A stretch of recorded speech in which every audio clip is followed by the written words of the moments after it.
요한복음 20장 1절부터 10절까지 말씀. 우리 같이 한번 성경을 읽어보도록 하겠습니다. 주간의 첫날 이른 새벽에 막달라 사람 마리아가 무덤에 가서 보니 무덤 어기를 막은 돌이 이미 옮겨져 있었다. 그래서 그 여자는 시몬 베드로와 예수께서 사랑하시던 그 다른 제자에게 달려가서 말하였다. 누가 주님을 무덤에서 가져갔습니다. 어디에 두었는지 모르겠습니다. 베드로와 그 다른 제자가 나와서 무덤으로 갔다. 둘이 함께 뛰었는데 그 다른 제자가 베드로보다 빨리 달려서 먼저 무덤에 이르렀다. 그런데 그는 몸을 굽혀서 삼배가 놓여 있는 것을 보았으나 안으로 들어가지는 않았다. 시몬 베드로도 그를 뒤따라왔다. 그가 무덤 안으로 들어가 보니 삼배가 놓여 있었고 예수의 머리를 싸맸던 수건은 그 삼배와 함께 놓여 있지 않고 한 곳에 따로 개켜 있었다. 그제서야 먼저 무덤에 다다른 그 다른 제자도 들어가서 보고 믿었다. 아직도 그들은 예수께서 죽은 사람들 가운데서 반드시 살아나야 한다는 성경 말씀을 깨닫지 못하였다. 그래서 자기들이 있던 곳으로 다시 돌아갔다. 아멘. 여러분, 사람들은 죽으면 그 다음에 어떻게 될까요? 자, 우리 오늘 서연이가 저하고 오면서 참 놀라운 얘기를 했는데, 서연아, 사람은 죽으면 어디로 갈까? 그렇죠. 사람은 죽으면 끝나는 것이 아니라 천국으로 가거나 아니면 다른 곳으로 가거나 어딘가로 가죠. 그렇죠. 오면서 이런 얘기를 했어요. 서연이를 데리고 오면서 교회는 왜 나오니? 교회는 왜 나와야 될까? 물었더니 천국 가기 위해서요. 그래? 그럼 천국은 어떻게 하면 갈 수 있지? 그랬더니 예수님을 믿으면요. 제가 조금 더 설명을 줬어요. 사람들은 예수님을 자꾸만 잊어버려. 그래서 매주일마다 교회 나와서 최소한 매주일마다 교회 나와서 하나님 말씀을 듣고 성도들과 같이 교제하면서 예수님 믿는 걸 점점 더 견고하게 나가는 거야 라고 이제 얘기를 해줬어요. 여러분, 많은 사람들은 얘기합니다. 사람은 죽으면 끝이다. 모든 것이 끝이다 라고 이야기를 하기도 합니다. 사람이 죽으면 끝일까? 오늘 20장은 이렇게 시작을 합니다. 20장 1절 말씀 같이 읽어보시죠. 시작. 주간의 첫날 이른 새벽에 막달라 사람 마리아가 무덤에 가서 보니 무덤 어기를 막은 돌이 이미 옮겨져 있었다. 막달라 마리아가 지금 예수님께서 부활하신 것을 확인하는 장면인데요.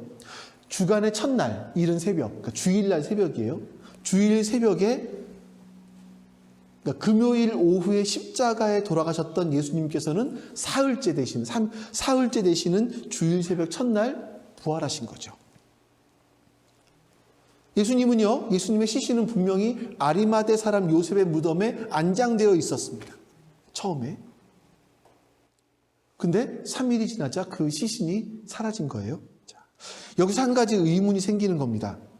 예수님의 시신이 아리마대 요셉의 무덤에 누워 있었을 동안에, 그러니까 십자가에서 돌아가셨죠. 예수님께서 돌아가셨을 때 예수님의 영혼은 어떻게 됐을까? 예수님의 영혼은 어떻게 됐을까요? 19장 30절 볼까요? 말씀. 예수께서 신포도주를 받으시고 다 이루었다 하고 말씀하신 뒤에 머리를 떨어뜨리고 숨을 거두셨다. 우리가 보는 개역성경에는 영혼이 떠나셨다 이렇게 돼 있어요. 그러니까 떠났다라는 자체가, 그러니까 사람이 죽으면 모든 것이 끝난 것으로 보는 것이 아니라 성경은 사람이 죽으면 그 영혼이 어딘가로 떠난다라고 보는 거죠. 떠난다. 그럼 예수님께서 여러분 운명하시기 직전에 같이 옆에 있던 두 강도 중에서 한 강도가 나를 기억해달라고 했을 때 네가 오늘 나와 함께 낙원에 있을 것이다 라고 말씀하셨잖아요. 그러니까 사람의 영혼은 죽으면 그것으로 끝이 아니라 성경은 분명히 어딘가로 간다 라고 얘기하고 있어요. 어딘가로 간다. 누가복음에도 예수님의 최후를 이렇게 말합니다. 23장 46절 예수께서 큰 소리로 부르짖어 말씀하셨다. 아버지, 내 영혼을 아버지 손에 맡깁니다. 이 말씀을 하시고 그는 숨을 거두셨다. 그러니까 당신의 영혼이 어딘가로 간다라는 걸 아셨기 때문에 예수님은 내 영혼을 아버지 손에 맡깁니다 라고 말씀하신 거죠. 자, 그럼 여러분, 예수님께서 십자가에 죽으시고 예수님의 영혼이 떠났습니다. 몸을. 그리고 예수님이 부활하실 때는 다시 몸으로 오셔서 부활하신 거겠죠? 그동안에 예수님의 영혼은 어디가 있었을까요? 이건 그냥 한 가지 우리가 좀 의문점인데, 예수님의 영혼은 십자가에 죽으시고 어디 가셨을까요? 천국에 가셨을까요? 우리가 이제 이 부분을 좀 생각해 봐야 될 것 같아요. 성경에는 약간 다른 이야기를 하고 있어요.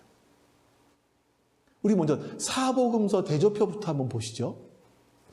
이게 사복음서 대조표인데, 이게 좀 크게 할 걸. 이게 우리 개신교에서 쓰는 주기도문이고요. 사도신경이고요. 요거는 성공회, 천주교 영어예요. 여기서 보시면 우리는 장사한 지 사흘 만에 죽은 자 가운데 살아나셨다 이렇게만 되어 있지 않습니까? 근데 성공회에서는 뭐라고 되냐면 죽음의 세계에 내려가시어 사흘 만에 죽은 자들 가운데서 부활하시고, 천주교는요 완전히 더 명확하게 얘기해요. 저승에 가시어 사흔날에 죽은 이들 가운데서 부활하시고, 이렇게 돼 있어요. 영문에는 뭐라고 돼 있을까? 8번째 잘못했어요. He descended into the 어디요? Hell. 지옥으로 가셨다? 이렇게. 원래 사도신경이 원래를 보니까 예수님께서 죽으시고 지옥으로 내려가셨다라고 기록이 되어 있다는 거예요. 자, 진짜 지옥에 가셨을까? 왜 이렇게 고백을 했지? 베드로전서 3장 18절부터 20절 말씀을 좀 보시죠. 그리스도께서 죄를 위하여 죄를 사하시려고 단 한 번 죽으셨습니다. 곧 의인이 불의한 사람을 위하여 죽으신 것입니다. 그것은 그가 육으로는 죽임을 당하시고 영으로는 살리심을 받으셔서 여러분을 하나님께 앞으로 인도하시려는 것입니다. 자, 보세요. 그 다음에 그는 영으로 죽으신 다음에 영으로 옥에 있는 영들에게 가서 선포하셨습니다. 옥으로 가셨대요. 근데 그 옥이 어디냐? 그 영들은 누구냐? 옛적에 노아의 방주를 지을 동안에 곧 하나님께서 아직 참고 기다리실 때에 순종하지 않던 자들을 말하는 것입니다. 그 방주에 들어가 물에서 구원받은 사람은 겨우 8사람밖에 없었습니다. 그러니까 하나님께서 그 범죄한 인간들을 홍수로 심판하셨을 때에 구원받은 사람들은 노아의 가족 8명밖에 없었어요. 나머지 그 사람들이 어디로 갔냐면 옥으로 갔다라는 거예요. 근데 예수님께서 그 옥에 가서, 그러니까 십자가에서 죽으시고 그 영혼은 옥에 가서 그들에게 뭘 하셨을까? 베드로전서 4장 6절이에요. 죽은 사람들에게도 복음이 전해진 것은 그들이 육신으로는 모든 사람이 심판받는 대로 심판을 받으나 영으로는 하나님을 따라 살게 하라는 것입니다. 자, 여기서 죽은 사람들에 가서 복음을 전했다라고 말씀하고 있어요. 베드로가. 다른 어디서 얘기하는 게 아니라 베드로가 그렇게 얘기하고 있어요. 이게 굉장히 사실 이건 논란이 많은 본문이에요. 신학자들 가운데도 굉장히 논란이 많아요. 저는 이거를 해석할 마음은 없습니다. 해석해 드릴 만한 능력도 없지만, 자, 그런데 여기서 보았던 게 뭐냐면 이런 구절 때문에 지난 1300년간 신앙 고백이 시작된 1300년간 사람들은 예수님께서 지옥에 내려가서 복음을 전하셨다라고 고백했다라는 거예요. 그러니까 제가 여러분 이 얘기를 계속 하는 건 뭐냐면 사람이 죽으면 죽는 것으로 끝이 아니라는 겁니다. 사람은 죽으면 죽는 것으로 끝나는 것이 아니라는 거예요. 우리의 영혼이 있고 우리의 영은 어디로 가요? 그러면 왜 여러분 우리의 신앙 사도신경에서는 빠졌을까요? 그러니까 감리교의 선교사는 아펜젤러라고 하고요.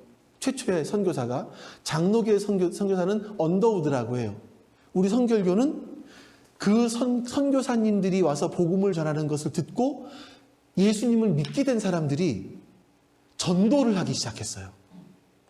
그 당시는 북을 치면서 동네를 돌아다니면서 전도를 하기 시작을 했고, 그 전도하던 사람들이 많아지다 보니까 우리는 거룩하게 살자, 성결하게 살자, 그래서 성결을 외치던 사람들이 모였는데 그게 하나의 교단이 되어진 거죠, 우리는. 그래서 우리 성결교는 한국에서 자생적으로 시작되었다라고 보시면 돼요.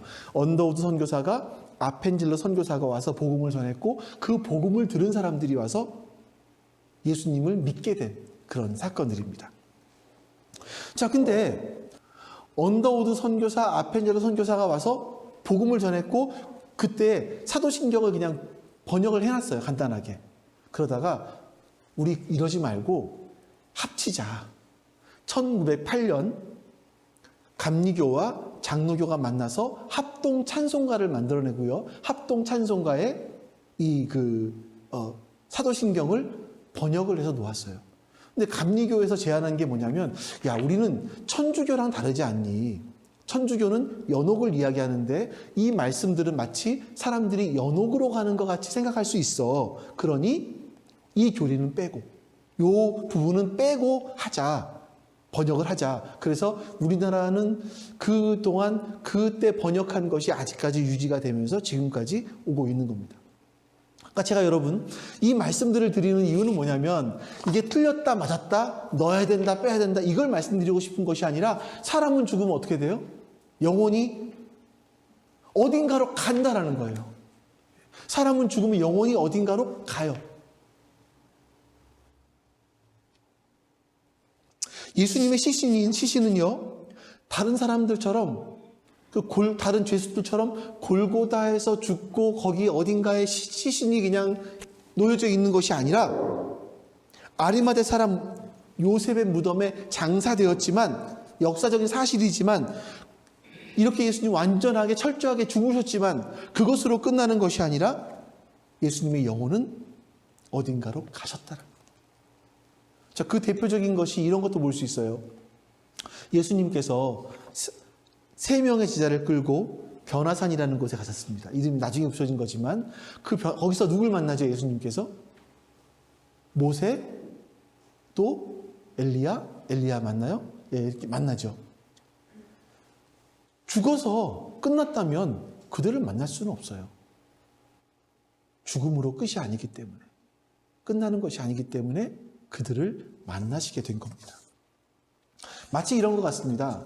뱃속에 있는 아이가 뱃속에 있을 때는 세상이 전부인, 엄마 뱃속이 세상인 줄 알 거예요. 전부인 줄 알 거예요. 그러다가 이 아이가 태어나는 거죠. 태어날 때 아이들은 어떤 걸 느낄까요? 난 이제 끝이구나. 만약에 이런 것들이 있다면 난 끝이구나, 죽는구나 생각을 할 것 같아요. 그러니까 태어나면 울겠죠, 그렇게. 하지만 나와 보니까 새로운 세상이 있는 것처럼 죽음이라는 건 여러분, 새로운 세상으로 가는, 우리가 지금까지 상상해보지 못했던 세상으로 가는 하나의 문이라고 볼 수가 있는 거죠. 그러니까 죽음은 끝이 아닙니다. 죽음은 우리의 영혼이 어딘가로 가는 관문이라는 거죠. 많은 사람들이 죽음 이후에 아무것도 없다라고 생각합니다. 영적인 생각은 세계는 존재하지 않고 물질적인 세계만 존재한다라고 생각을 해요. 물질이 끝이다. 그래서 이 땅이 가장 중요하다라고 이야기를 합니다. 그러나 예수님은 죽으시고 장사되시고 죽은 자들 가운데 내려가셨어요. 그러니까 어떤 영들은 옥에 갇히기도 하고 어떤 영들은 낙원에 가기도 하고, 근데 죽은 자들 가운데로 가셨어요. 분명히 여러분 영의 세계가 있습니다. 근데 이렇게 죽어서 그냥 영의 세계로 가고 끝나는 것이 아니에요. 우리 성경은 뭘 가리키고 있냐면 부활이라는 걸 말합니다. 부활. 자, 부활이 뭘까요? 부활. 부활이라는 건 사람들이 소생한다 정도로 생각할 수 있어요. 소생. 죽었다가 살아나는 거. 제가 그거 좀 스크랩 해놓을 걸. 얼마 전에 신문을 보니까 죽지 않고 사는 생물도 있대요. 신기하죠? 그러니까 가장 저는 진 집사님은 알지 모르겠네. 우주에까지 가지고 갔던 그 조그마한 무슨 곤충 같은 거 하나 있지 않아요?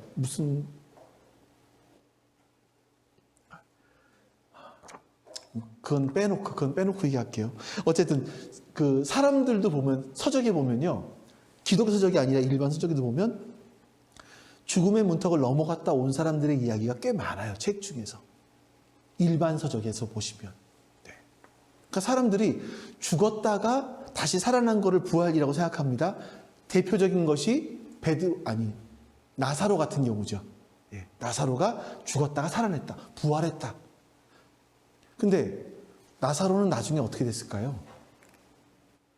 다시 죽었죠. 예. 다시 소생한 건 부활이 아닙니다.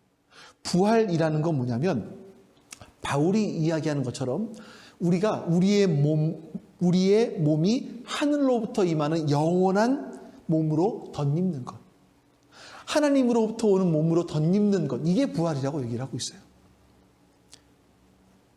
근데 여러분, 우리는 아직 이런 부활이 뭔지를 몰라요. 경험해 본 적도 없고 이해할 수도 없고 설명을 못하죠. 그래서 지난 2000년 동안에 많은 부활을 반대하는 사람들, 부활을 믿는 사람들, 이런 사람들이 계속 싸고 왔어요. 부활이 사실이냐 거짓이냐. 어저께 제가 신문을 하나 보니까 저는 매일경제라는 신문에서 봤는데 조선일보에도 나왔더라고요. 어저께 신문에. 제가 예전에 한번 그 토리노의 수위라는 걸 보여드린 적이 있어요. 기억하시는지 모르겠어요. 사진 하나 보여주죠. 지금 토리노라는 그 지역에 있는 성당에 보관되어 있는 수위예요. 이게 기억 안 나세요? 네. 이게 이번에 또 온라인으로 그 토리노의 성당에서 온라인으로 이걸 다시 보여줬어요. 왜냐하면 코로나가 종식되기를 기원하는 마음으로 이걸 보고 기도해라. 이런 의미인 것 같아요. 자, 여기서 이제 이 토리노의 수위라고 신문기사 나온 거의 제목이 뭐냐면 토리노의 수위가 알려준 충격적 진실, 예수 사망 원인 밝혀졌다. 예수님께서 어떻게 죽었는지 그 원인이 밝혀졌다. 이런 기사가 떴어요. 잠깐 이걸 설명을 드리면 이게 뭐냐면요, 이제 세콘도 피아라는 아마추어 사진사가 있어요. 근데 요즘엔 디지털 카메라로 찍으니까 안 그렇지만 옛날에는 왜 1:1 원판 사진 있잖아요. 필름 이따만한 거. 그걸로 사진을 찍었어요. 그랬더니 그 사진 속에서 인화할 때가 아니라 필름을 보니까 이런 게 발견이 된 거예요. 이렇게. 이 사람이 죽은 수위인데 그 수위 안에서 이런 게 발견이 된 거예요. 약간 좀 더 선명하게 보이게 하긴 했겠지만 이런 것이 발견이 됐죠. 턱수염을 기르고 가랭이 사이에 손을 넣고, 자, 그런데 이 의사가 한 얘기가 뭐냐면 영국의 일간지 텔레그래프에서 지금 14일 날 발표된 신문의 일간지에 나온 거예요. 거기서 보니까 한 의사들이 조사를 했어요. 이 오른손을 보시면 더 길죠. 예? 요 긴 것이 왜 그러냐. 오른쪽 어깨가 탈구가 된 것이다.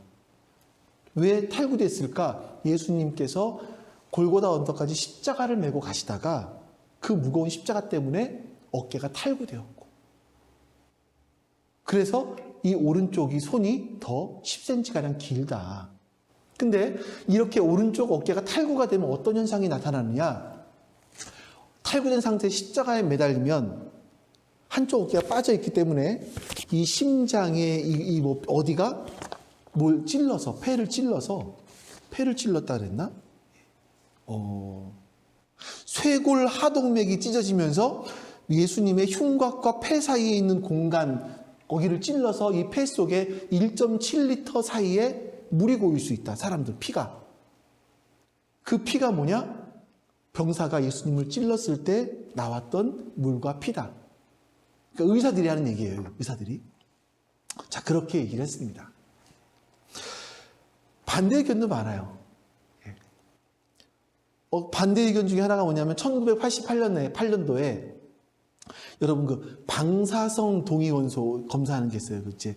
어떤 하나의 물질들은 반감기라는 게 있대요. 어쨌든 조사를 해봤더니 이 수위의 천이 언제적 천이었냐면 1260년에서 1390년대 사이의 것으로 판명이 됐다. 그러니까 이거는 가짜다. 이런 거예요.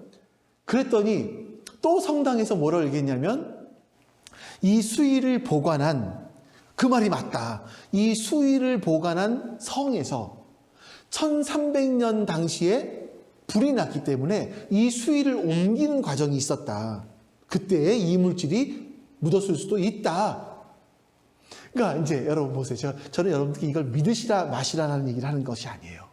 그러니까 계속 예수님 부활이 사실이다. 아니다. 이걸 가지고 계속 논쟁을 하고 있다는 거예요. 지금도요. 자, 그럼 저는 여러분들에게 묻습니다. 우리가 이것이 사실인지 아닌지 몰라요. 모르죠. 근데 여러분은 이것이 아니더라도 예수님의 부활하심을 믿으시느냐라는 거예요. 예수님의 부활하심을 믿으시냐라는 거예요. 이게 굉장히 중요합니다, 여러분. 고린도전서 15장 6절 말씀, 16절 말씀 같이 한번 읽어보시죠. 자, 시작. 죽은 사람들이 살아나는 일이 없다면 그리스도께서 살아나신 일도 없었을 것입니다. 바울이 말하는 게 뭐냐면 기독교의 핵심은 뭐예요? 부활이다 이거예요. 부활. 부활을 믿을 수 있어야 된다라고 말하는 거죠. 가장 믿기 어려워요. 근데 이것을 믿으라라고 말하는 겁니다. 무턱대고 믿으라고 할 수는 없는데, 그러니까 사람들이 아니라는 증거를 계속 내놓지만 우리는 믿어야 돼요. 어떻게 믿을 수 있을까?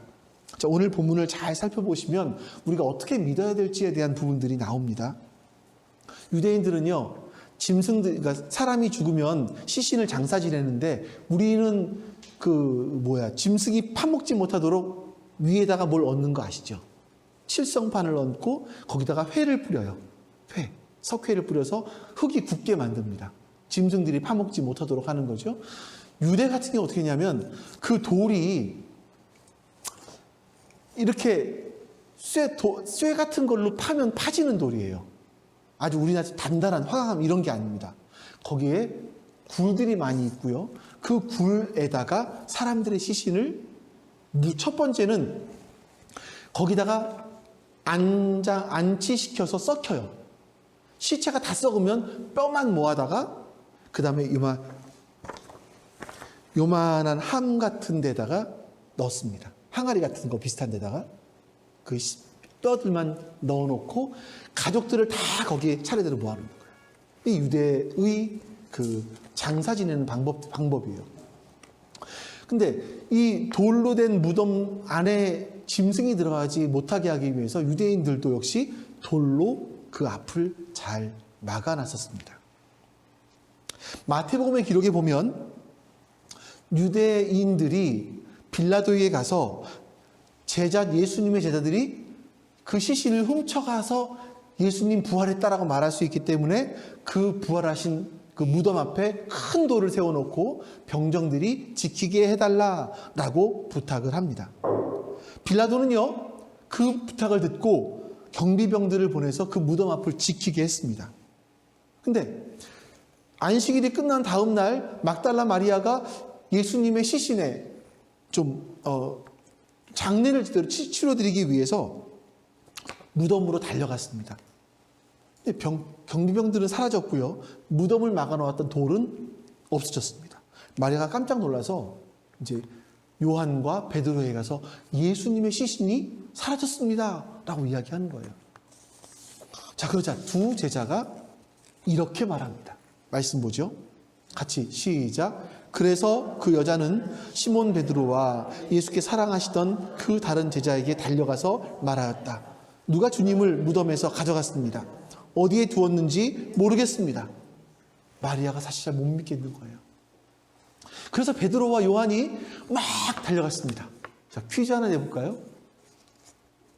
베드로와 요한 중에 누가 빨리 갔을까요? 네, 답을 얘기했네요. 요한. 다음 절에 보면 나와요. 네. 같이 봐.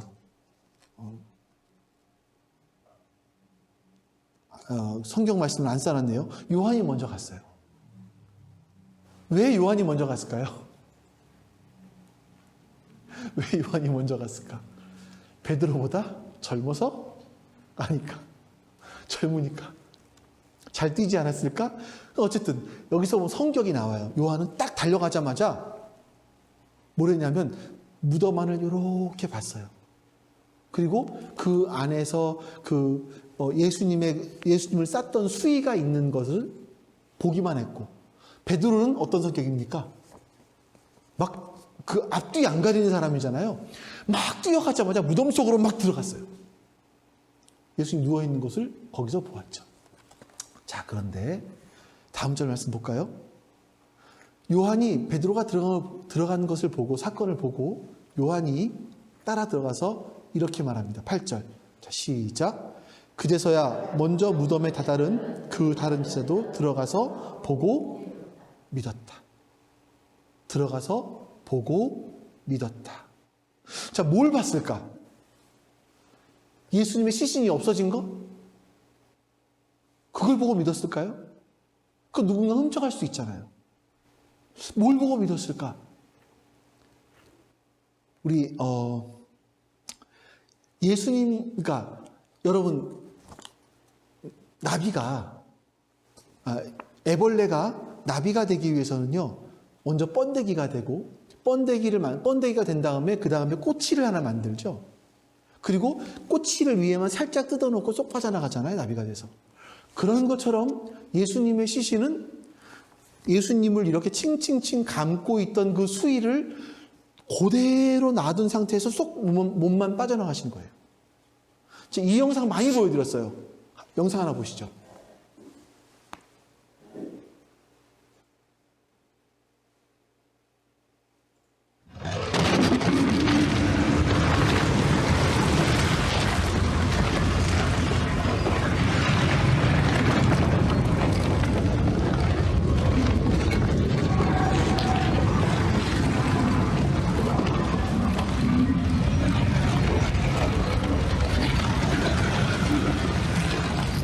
불문이 열린 겁니다.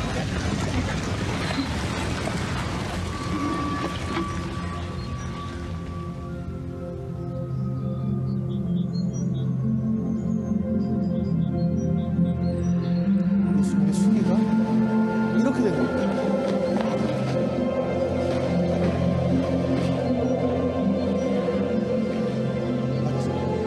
정지. 네. 마치 애벌레가 꼬치만 놔두고 나비가 쏙 빠져나온 것처럼 예수님의 성경의 증언을 그대로 보면 예수님의 수의만 그대로 놔두신 채 사라진 거예요. 그리고 머리를 감쌌던 수건은 한쪽에 개켜 있었다라고 표현되어 있어요. 요한이 들어가서 뭘 봤냐면 이거를 본 거죠. 그리고 이 똑똑한 사람이 순간 생각을 해본 겁니다. 이게 무엇일까? 이게 뭘까? 생각을 해본 거예요.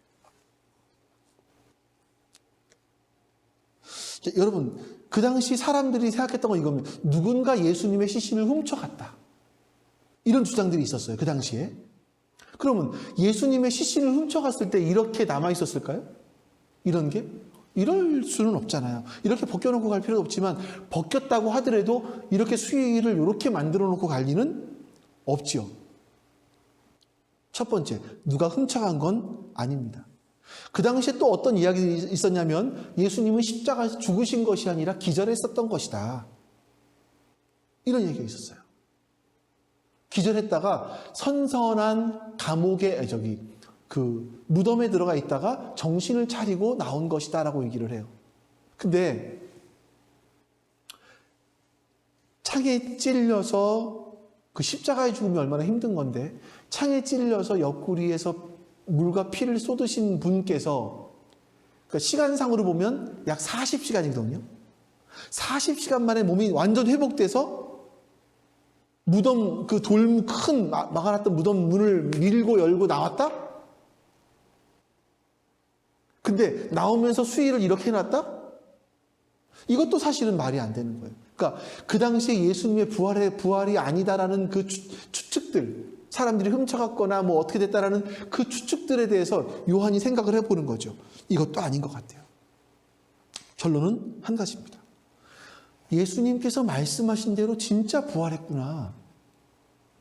예수님께서 말씀하신 대로 진짜 부활했구나라는 것을 요한은 이걸 보면서 믿게 된 겁니다. 여러분, 우리는 부활이라는 게 뭔지를 몰라요, 사실은. 마치 애벌레가 나비로 변해서 껍질을 두고 빠져나가는 것처럼 예수님의 시신이 알 수 없는 모습으로 변해서 그 몸을 들고 있던 이 수기만 남겨둔 채 빠져나간 거죠. 요한은요, 실제로 예수님을 보지는 못했지만 요 상황을 보면서, 이 무덤 속의 상황을 보면서 부활을 믿게 되었다라고 말씀하는 거예요. 근데 여러분, 이걸 보고 믿는 사람이 있는가 하면 20장 후반절에 가면 도마라는 사람이 나옵니다. 도마라는 사람이 예수님께서 부활했다는 소식을 들어요. 자, 우리 20장 25절 말씀 같이 읽어보겠습니다. 시작. 다른 제자들이 그에게 우리는 주님을 보았소 하고 말하였으나 도마는 그들에게 나는 내 눈으로 그의 손에 있는 못자국을 보고 내 손가락을 그 못자국에 넣어보고 또 내 손을 그의 옆구리에 넣어보지 않고서는 믿지 못하겠소 하고 말하였다. 그러니까 이게 도마는 그거예요. 난 결정적인 증거가 있지 않는 한 못 믿겠어, 이거예요. 직접 보지 않는 한 못 믿겠어. 그러니까 요즘 사람들의 사고죠. 그러니까 예수님은 친절하게 이 도마에게 나타나십니다. 그리고 이렇게 보세요. 27절 같이 읽습니다. 그리고 나서 내 손가락을 이리 내밀어서 내 손을 만져보고 내 손을 내 옆구리에 넣어보아라. 그리고 의심을 떨쳐버리고 믿음을 가져라. 도마는 예수님과 만난 그 이후에 이런 고백을 합니다. 나의 주님, 나의 하나님. 이게 도마의 신앙 고백이에요. 자, 그 도마를 보면서 예수님은 이렇게 말씀하시는 거예요. 자, 같이 좀 읽어보겠습니다. 마음에 새기면서 시작. 예수께서 도마에게 말씀하셨다. 너는 나를 보았기 때문에 믿느냐? 나를 보지 않고도 믿는 사람은 복이 있다. 나를 보지 않고 믿는 사람이 누굴까요? 아까 보았던 요한입니다. 요한은 예수님을 직접 보지는 못했지만 예수님을 믿었어요. 증거들만 보면서. 성경의 말씀이 그대로 이루어진 것만 보면서. 도마는 내가 그 손에 못자국 난 손에 손을 넣어보지 않고 창에 찔린 그 옆구리에 그걸 보지 않고서는 믿지 못하겠다라고 말하는 사람이었습니다. 자, 도마는 보고 믿은 사람이라면 요한은 보지 않고 믿은 사람이죠. 도마는 결정적 증거를 보아야 믿겠다라고 하는 사람이지만 요한은 그것 없이도 하나님의 말씀만 보고도 나는 믿겠습니다 라고 한 사람입니다. 예수님은 누가 복이 있다고 말씀하십니까? 누가 복이 있다고 말씀하십니까? 나를 보지 않고도 믿는 사람은 복이 있다.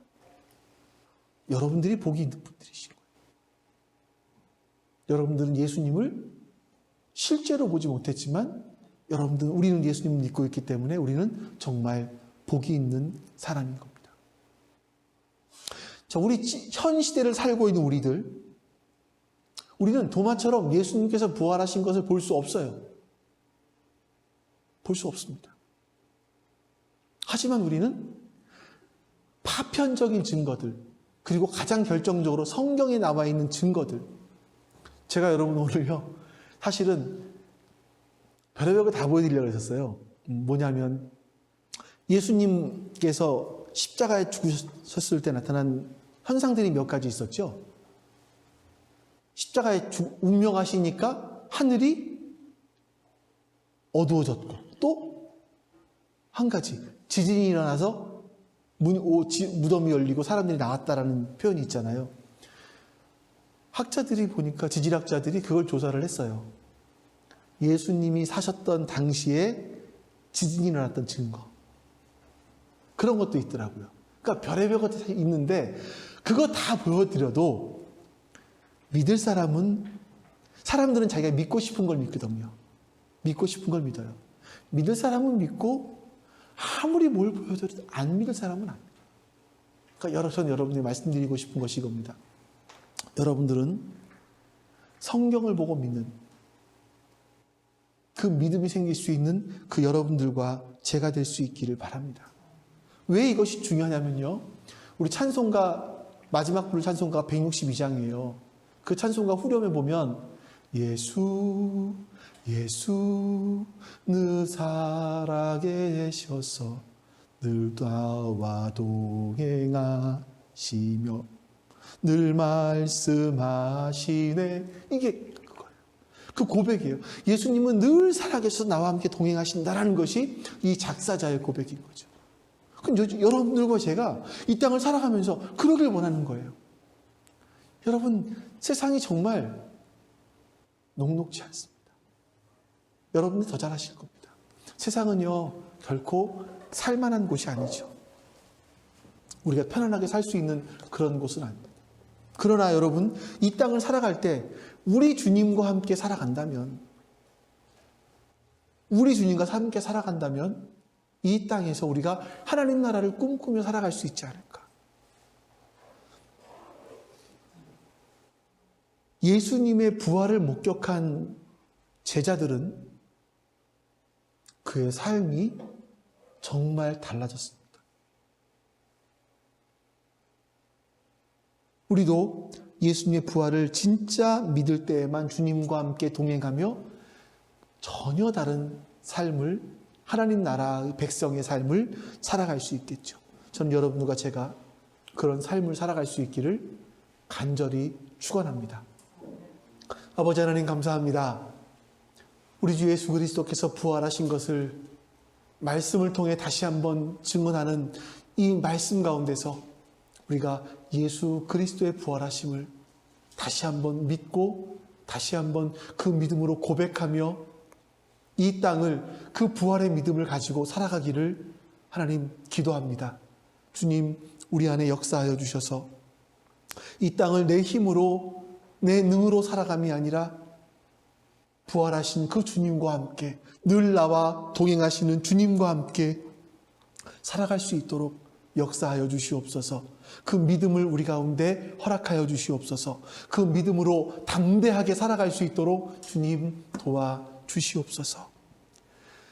이제는 부활의 첫 열매 되시는 우리 주 예수 그리스도의 은혜와 아버지 하나님의 사랑하심과 성령의 교통하심이 함께 예배한 모든 하나님 백성들 머리 위에 지금부터 영원토록 함께 하시기를 간절히 축원하옵나이다. 아멘.